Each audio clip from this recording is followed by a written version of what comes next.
little guy, what on earth have you been doing? You're all discombobulated. Goodness, where is your hat? Now, there. Now you look a bit more respectable. Rather smart, actually. Oh, hello! I was just helping out our little friend Craxton here. Now, Craxton has been the travelling companion of the founder of our outpost for the last, 20 years or so. They've travelled all over the planet Earth in the realm of reality. Presently, she is, on an adventure in one of the realms of myth, and she felt it a bit too dangerous to take this little fellow along with her, so she's left him in our care. We have to keep quite the eye on him. We can get him up to such trouble when he gets bored. So I have to ask, what were your thoughts on insecurity? Some find her to be a walking contradiction. Others say that she's quite the conspiracy theorist. But what's wrong with that? It's not too bad to have someone around who sees worst-case scenarios around every corner. It does help keep one prepared. And believe me, she keeps this outpost prepared.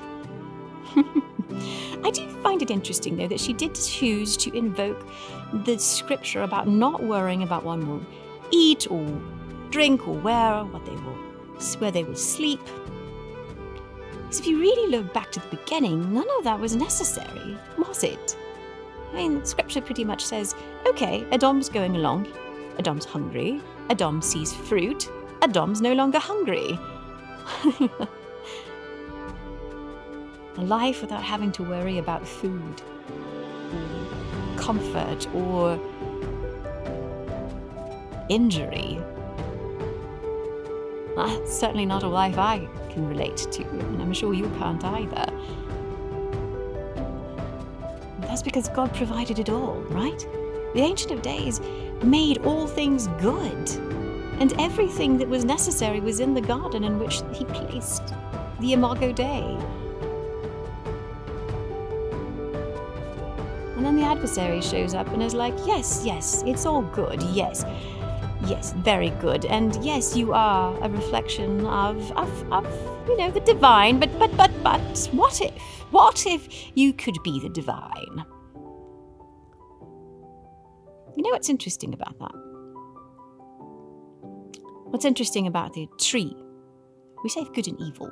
We're setting in kind of mulling over the moral aspect of evil. And what we don't understand is that that word can also be translated as, chaos, strife, struggle. So it really was the tree of good, which was how things were created originally. Everything was taken care of. We were reliant and in unity with the Ancient of Days and one another. And then there was struggle and strife and just absolute chaos.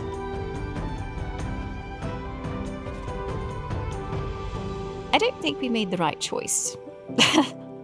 That is apparent. We chose to be the divine. We chose to take on all the responsibility.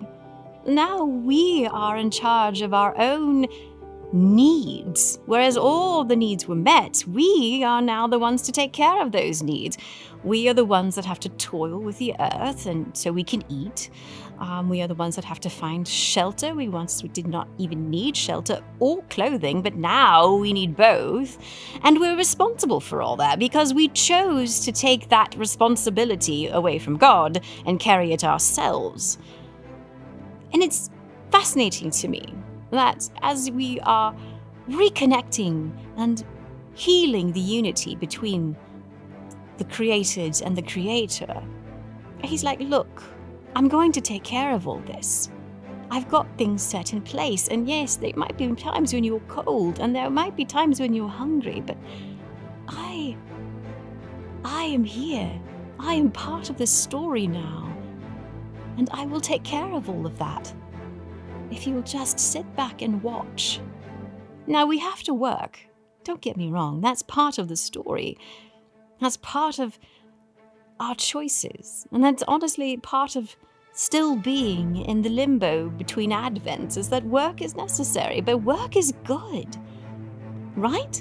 Work was part of the original commandments given to the Imago Dei, and work will continue even after all things have been renewed and heaven and earth are one.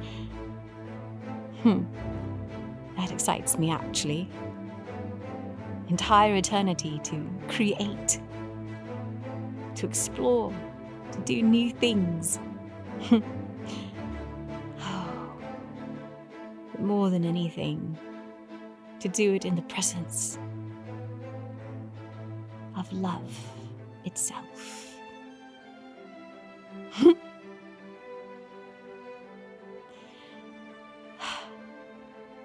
What a day that will be. Yes? Where was I? I'm sorry. Off topic again. You see, when we focus on those things, when we focus on being God again, it all comes down to me. It is on my shoulders. I am responsible. If I don't do it, it won't get done. And yes, that is sort of how the world works in one way. But when you start and choose the unity with love and repairing that relationship, love is looking back going, good. Now, hand over the control. Hand over your worries and your cares and all the burdens that you carry that were never meant to be yours. They weren't yours until you chose to forgo the unity with me. I will take those burdens back. They will be my responsibility. You, again, will be part of the process because I created you to be part of the process. I want you to be an active part of my love and the relationship between my own persons and yourself and all the expressions of the Imago Dei. But give me back those responsibilities. Let me worry about those things.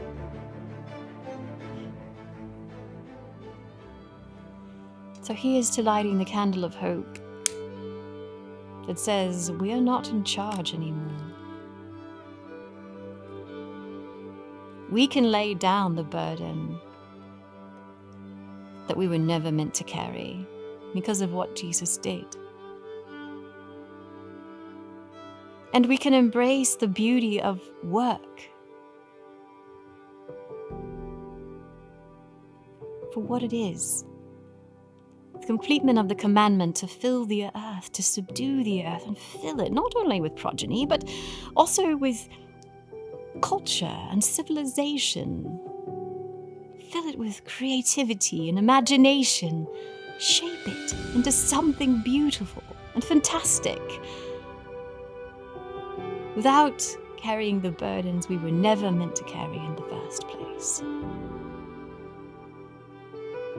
And here's to the second coming.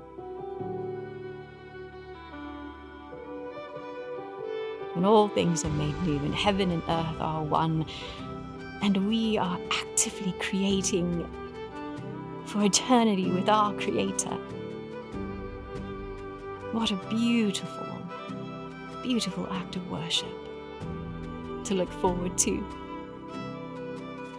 So let us realign our expectations of ourselves and the world around us, to remember that some burdens weren't ours to carry in the first place, but we chose to carry them and sundered unity with love.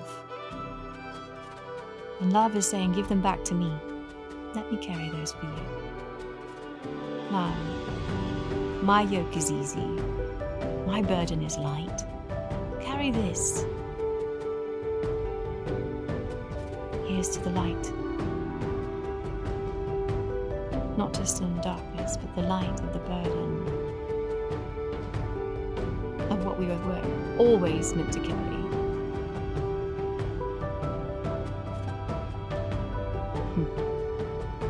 Well, hopefully you'll come again. Many more characters around here for you to meet, and they're also excited to meet you. I hope you have a wonderful day, and I hope that your Advent continues to be blessed.